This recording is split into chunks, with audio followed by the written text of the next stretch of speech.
Welcome to the course Culturally Responsive Built Environments. So from here we are discussing about the historic built environments, especially from the point of conservation architecture.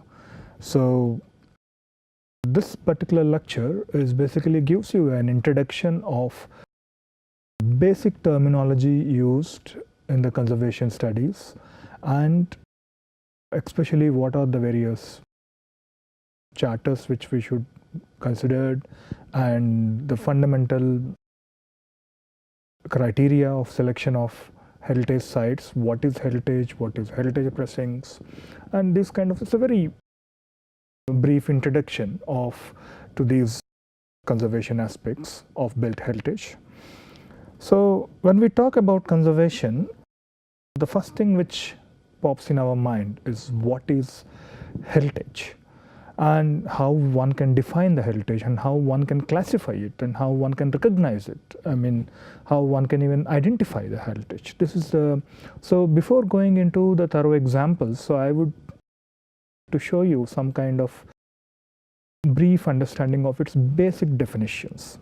In 1972, the General Conference of United Nations Educational, Scientific and Cultural Organization, which we call UNESCO, what we commonly refer is UNESCO, and UNESCO has organized this kind of convention of 1972 as its 17th session, and it has delivered certain articles on basic definitions of what is a cultural and natural heritage.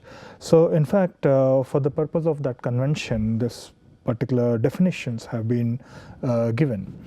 For instance, monuments, which talks about architectural works and works of monumental sculpture and painting, elements or structures of an archaeological nature. Inscriptions, cave dwellings and combination of features which are of outstanding universal value from the point of view of history, art and science. So in fact, a good example which I can show from the Indian geography is the Snchez Stupa, which the archaeologists have, under the excavation projects, they have recognized that this belongs to the Buddhist stupa, and which is about 2nd to 3rd century time. And so this shows the unique feature of that time, what a stupa of the Buddhist philosophies, and how the relics are being placed, and how the stupa is made, and how the whole precincts have got its own heritage value. So similarly, I would also refer with the kind of various charters which have fallen in place following this definitions, and like Bora Charter, the Nara document of authenticity, in the Venice Charter, the Washington Charter. So there are a couple of charters which we will discuss in the following lectures, and it talks about the cultural significance, including the natural and indigenous and historic places with their cultural values. For instance, we have Bhojpur in the same Madhya Pradesh. What you see is a kind of Nagara style architecture, including Bhojpur and the Ashapuri. So here, this is some of the trips which organized from the architectural conservation course and urban conservation course with our students to visit these places. And before that, my previous workplace of School of Planning and Architecture, Bhopal, Professor Vishaka Kavetakar and Dr. Ajay Kare, so they all have organized some, along with Professor Adam Haddy. So they organized a study of this kind of historic temple precincts. And you can see here that some of what, when we go to the temple or when we go to these kind of heritage sites, we only look at these monumental buildings, or the kind of giant, the Shivalinga. What you see inside is a very huge, you can see the human scale. If you're talking about a 6 feet height, so you can just say it's almost 3 times the height of the Shivalinga.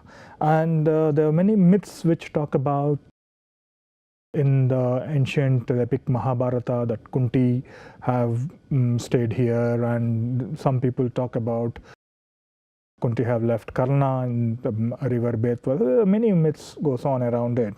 But what is interesting to see from the architectural perspective is, in the whole site, it's a huge site. Many people think it was just a rocky site, but if you keep walking down, you will see some kind of marks of these chisel marks in the quarry. So you can see how you can unfinished blocks of rock blocks which people were training, and you can see the chisel marks on it. And not only, very interesting is the drawings on the rock. Once you can see, this is, if one can notice, so basically it talks about a plan, it talks about the whole site plan. See, if you one closely notice these pictures, so this is how the indigenous understanding of the making a layout of those times and how their drawings are carved on the rock. So what it tells us of the time, at those times, how the representation, it adds value. It talks about the scale, how people have imagined.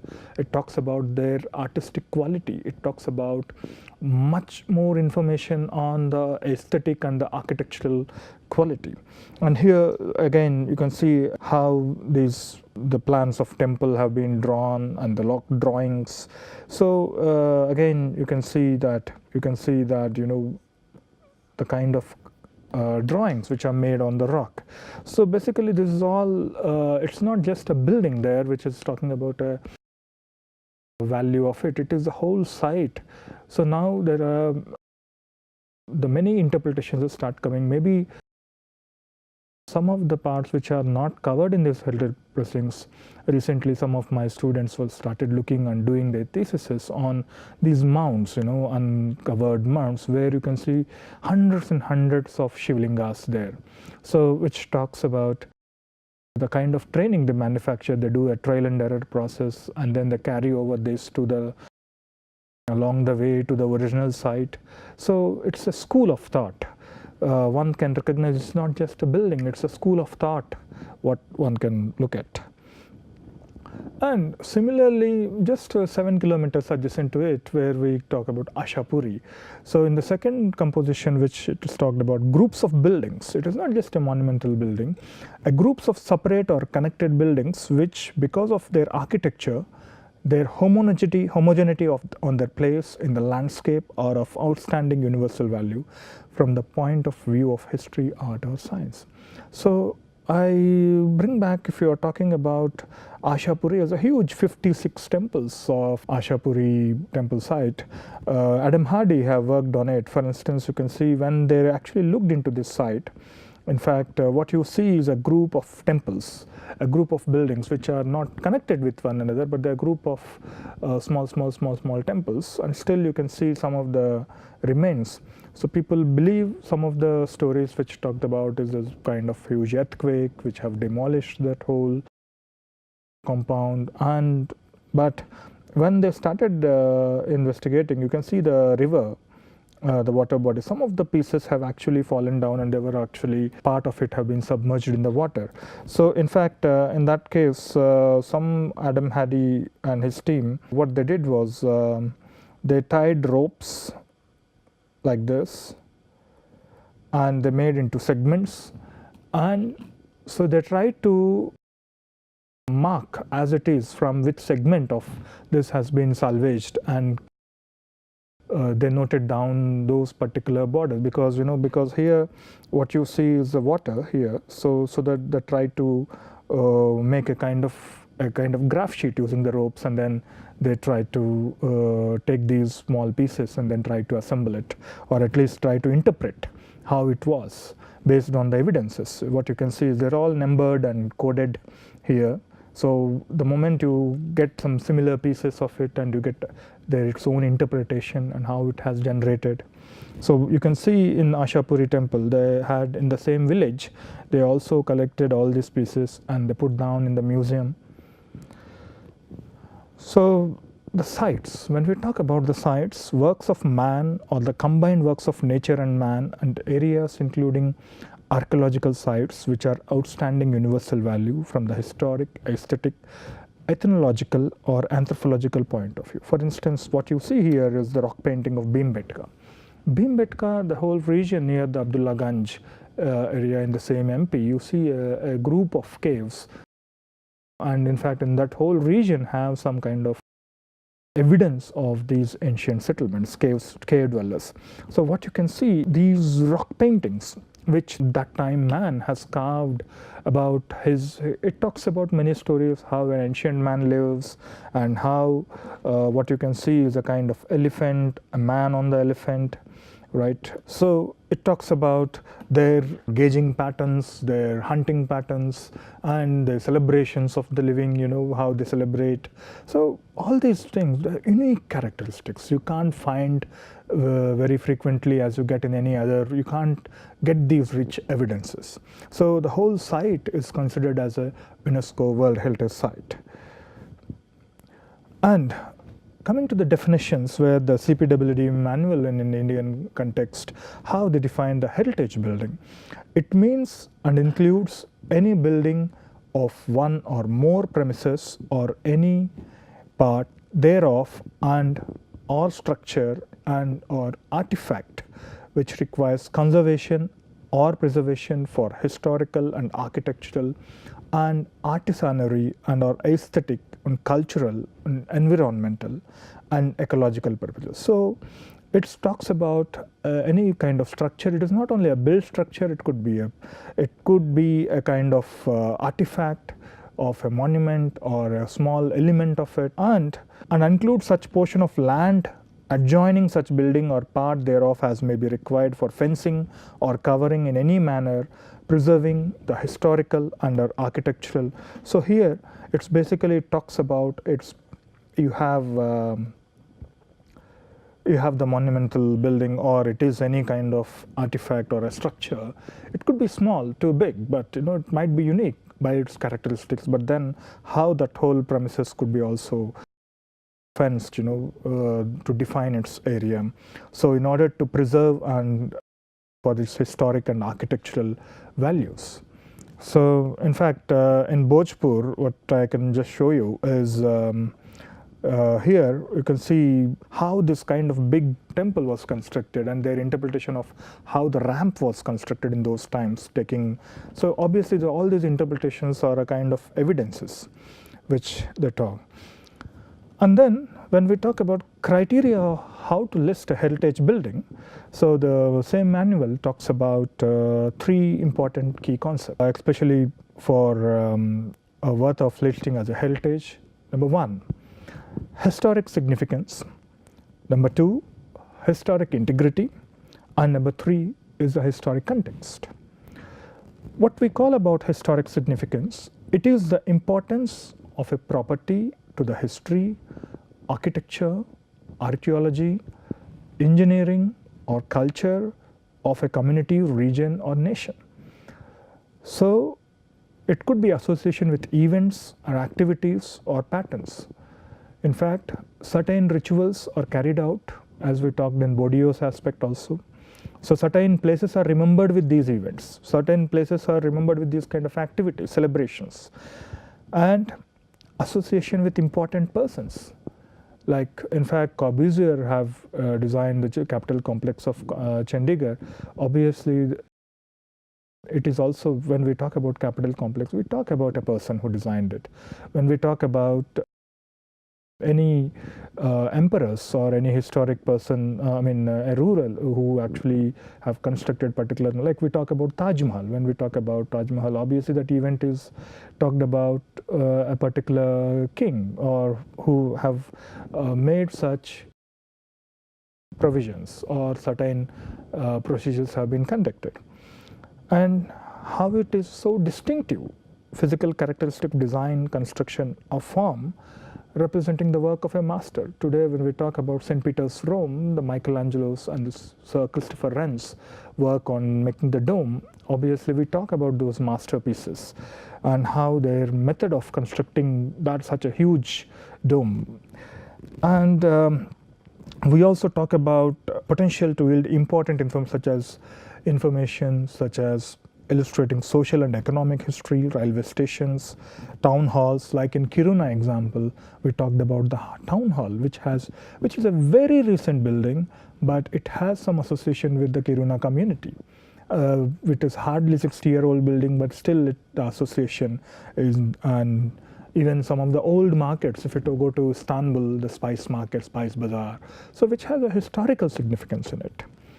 Technological innovations such as dams, or where the traditional knowledge systems have been applied, like for example, if you go to Istanbul, the underwater cistern system, it is a heritage site, because in those days it is one of its the traditional wisdom how they tried to procure water, and the whole site is now considered as a heritage site.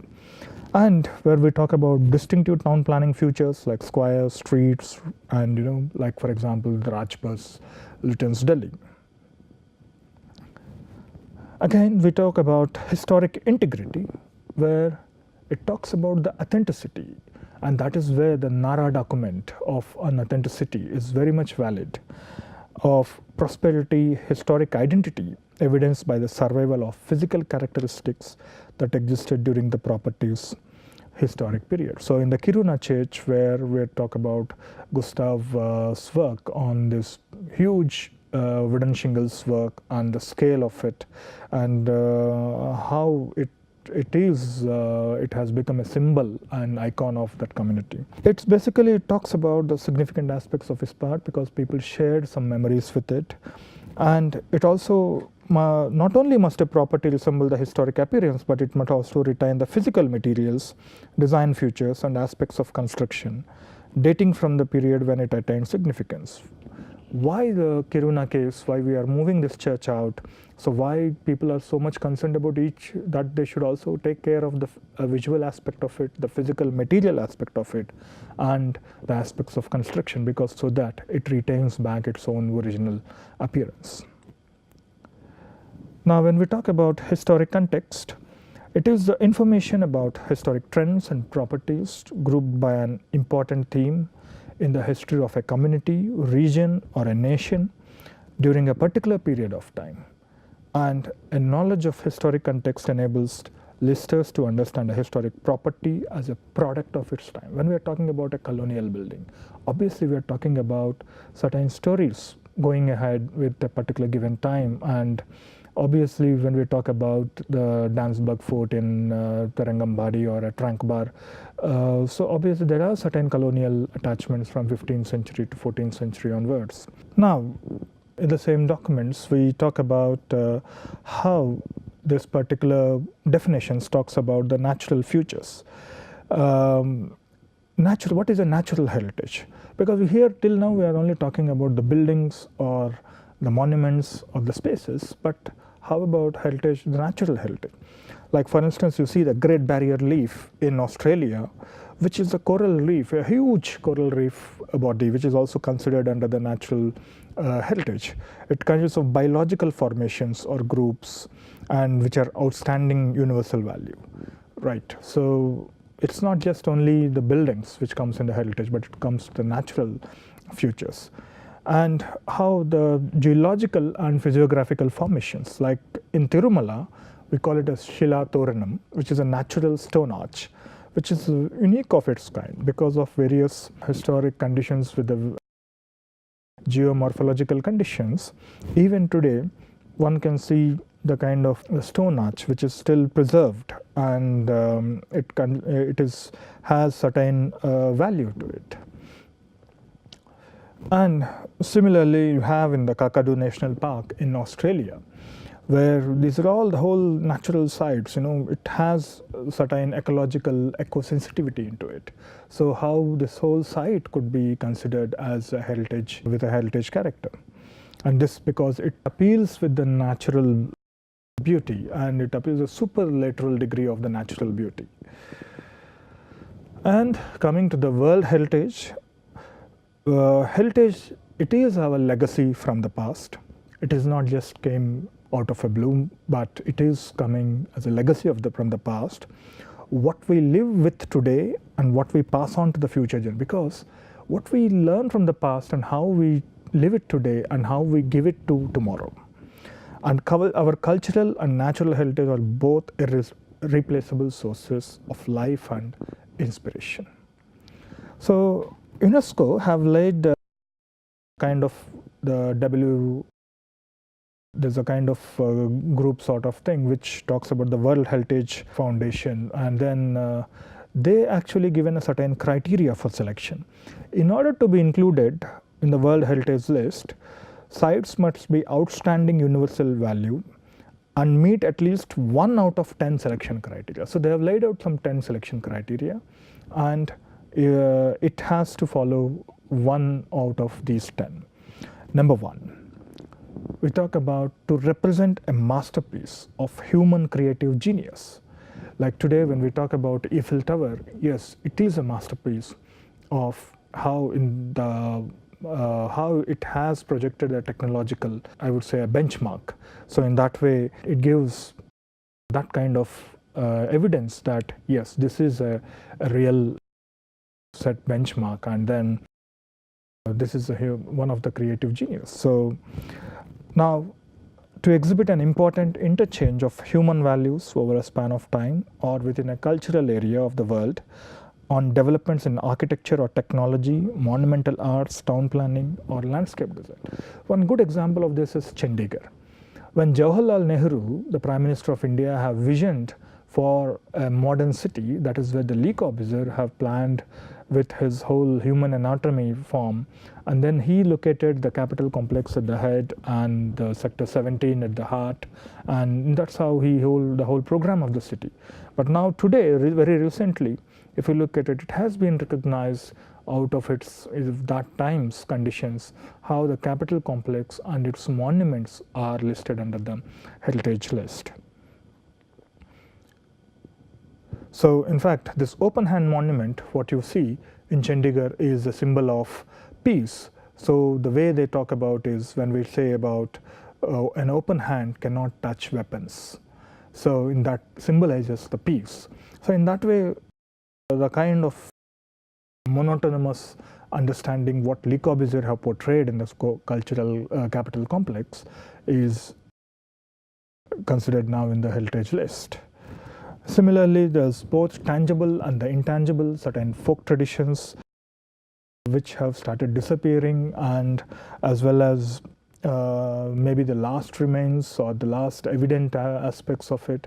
So the intangible aspect, like for instance the Kyotos in the Japanese city of Kyoto, washoko, which is a traditional Japanese cuisine, has been added to UNESCO's intangible cultural heritage list.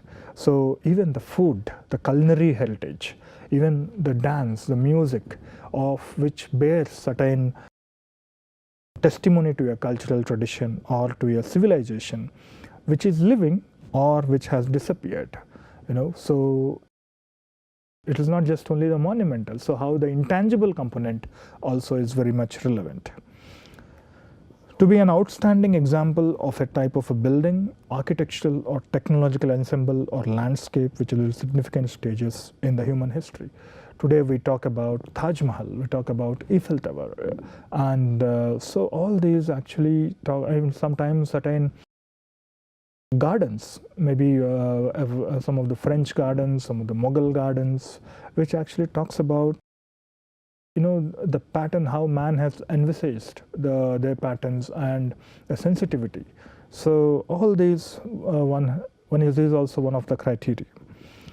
And now we talk about the fifth criteria is to be an outstanding example of traditional human settlement, land use or sea use, which is representative of culture or human interaction with the environment, especially when it has become vulnerable under the impact of irreversible change. For example, the city of Yazd in Iran, it is considered as it is in the heritage list. So what you see is completely an earthen architecture. The way it's, if you look at, it is located in the Iranian plateau, which is about 270 kilometers from Isfahan, close to spice and silk routes, even the Silk Route network, and what are the various associations coming, the stories within that Silk Route network also gives us certain understanding. And it gives a testimony to the use of limited resources for survival in the desert.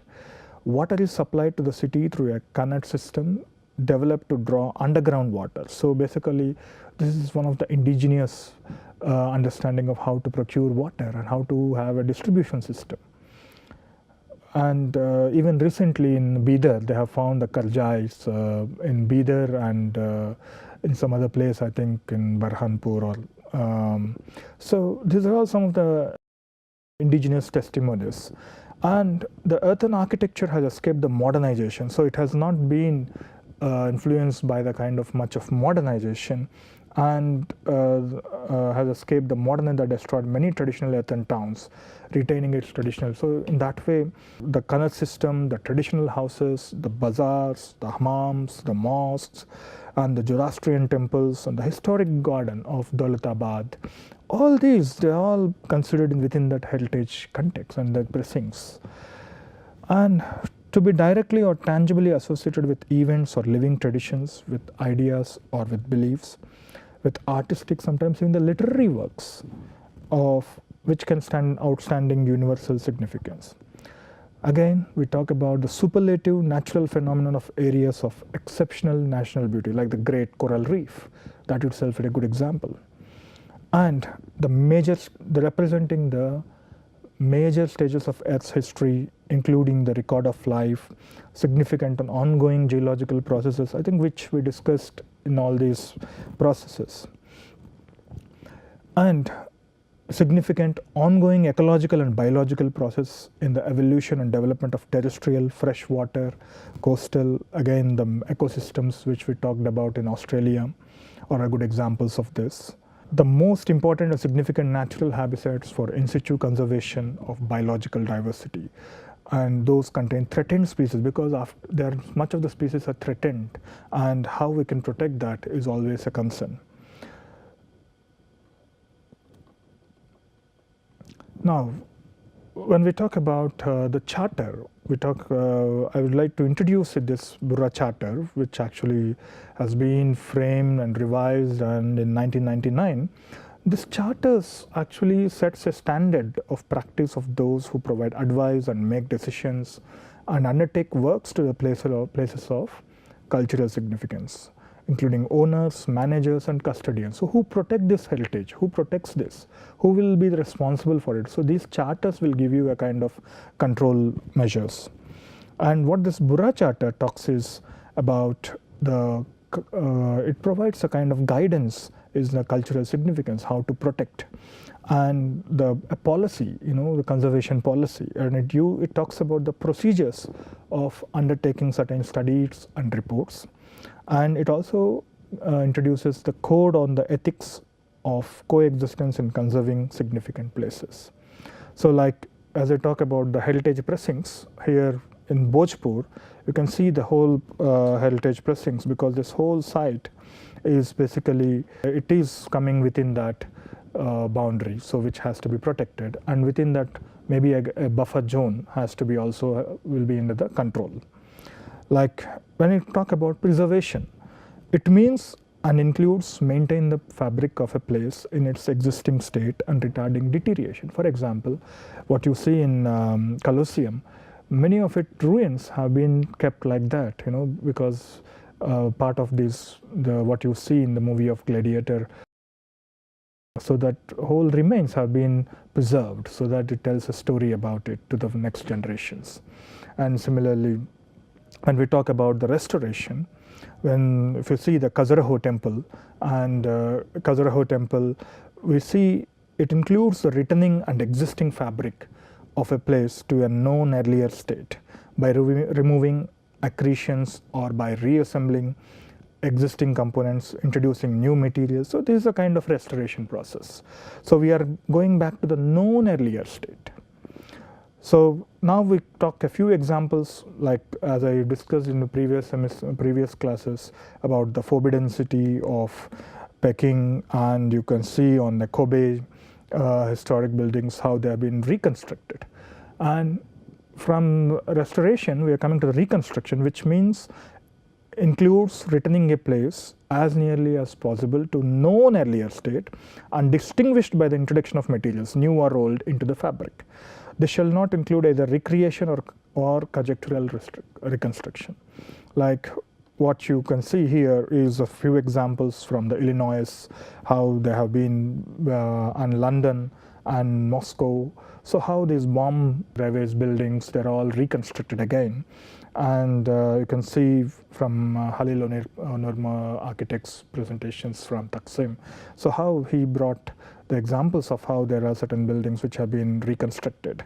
Like you have Lepage, and you have in the Dresden, how it has been reconstructed, and the Humboldt foam, the famous Humboldt foam in Almania. And so these are all the reconstructed images. And here also you can see the difference between what is reconstructed and what is in Bhojpur temple. So to create that difference is more important, so that one can understand that what is reconstructed component of it. And out of this, I conclude with this lecture on now defining the conservation. Conservation means all the processes of looking after a place, such as to retain its historical and or architectural and or aesthetic or cultural significance, and includes maintenance, preservation, restoration, reconstruction, and adoption or a combination of more than one of these. So basically, why I have given you, to come to this slide, I have given you an overview of all the definitions. So it's basically the process of how we maintain these places, how we preserve these places, and how we reconstruct. So in the next class, we'll discuss on the charters and the principles. Thank you very much.